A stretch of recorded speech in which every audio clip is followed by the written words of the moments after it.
This is not just a new era for further education. This is the new era to really get involved with. So we are standing now looking at changes in almost every part of our world, not changes that we're used to. So let me very quickly try and say, I think, what's going on. So we are seeing coming down our way the Guild. We are seeing chartered status. We are going to hear from the commissions on teaching and learning. We have the new Ofsted regime. More importantly, we have the new autonomy to colleges. So there's a new authority afoot in the sector with these new bodies, actually, that will be sector-led and sector-owned. There's nothing else in town except the Guild. The new autonomy for colleges, the new accountability for governors on how teaching and learning is thriving or needing support in their organisations, and new awards to win as well. So this is a conference to come to, I think, because there is so much going on, and governance is right at the forefront of responsibility for change.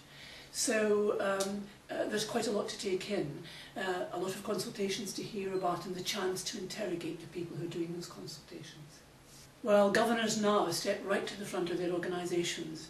We have the autonomy to institutions through the framework of freedoms, and now that has to be very carefully stewarded by governors.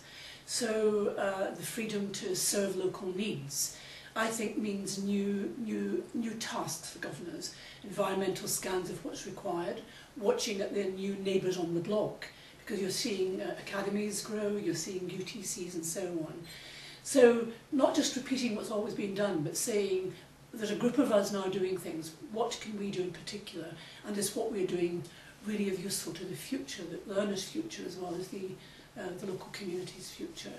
So a really new leadership is required by governance and in the colleges, and ELSIS exists to be as helpful with that as possible. Well, my sense is governors have to decide what governance means for them in this new era, and they can make an impact, of course, by two things: freedoms and controls that they deploy inside. So I'm hoping that governors will take up the chance to mobilise conversations of the professionals in their college. Do you know who knows about good teaching and learning? The teachers and lecturers who work in the classrooms and workshops.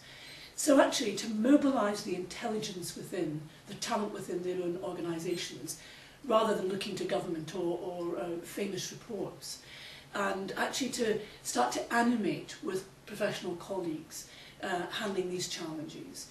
The controls, I think, are slightly different now, so it's not just about scrutinising the budget till the numbers jump out of the page, but it's about scrutinising the data on student performance, on teaching and learning. So to audit as carefully as the money's audited and scrutinised, actually the teaching and learning in the organisation. The key skill a governing body needs in the new era is courage. The courage to turn their face to a different place, to really respect the local, to get involved locally. Governors have another task from principals. Governors are responsible for the assets that the college is for the community, not just the institution. So that notion of the sharing of assets, the good deployment of very, very scarce resources becomes a key concern for them. And I think that is probably one of their key tasks.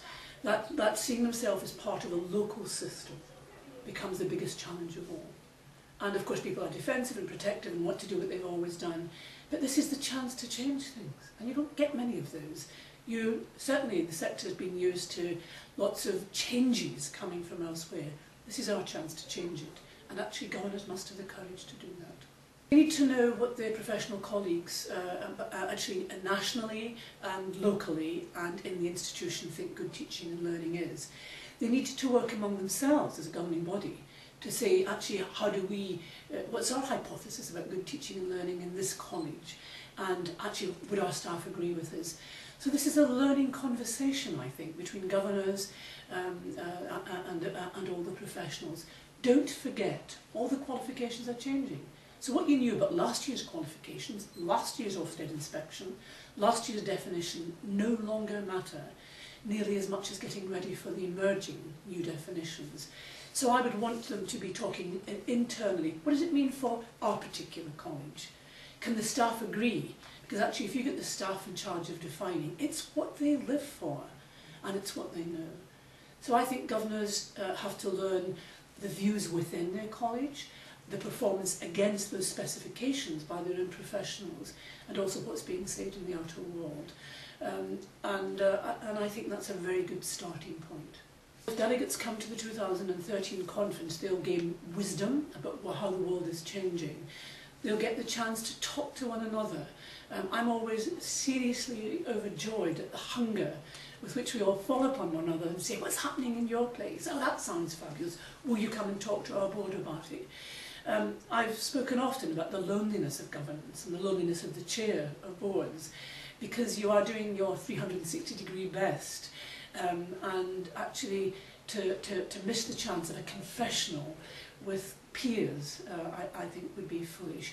So you'll know what's going on in the world, you'll get some clues on how to handle that world, and I hope animated and energised for the next phase, this important big phase for the sector.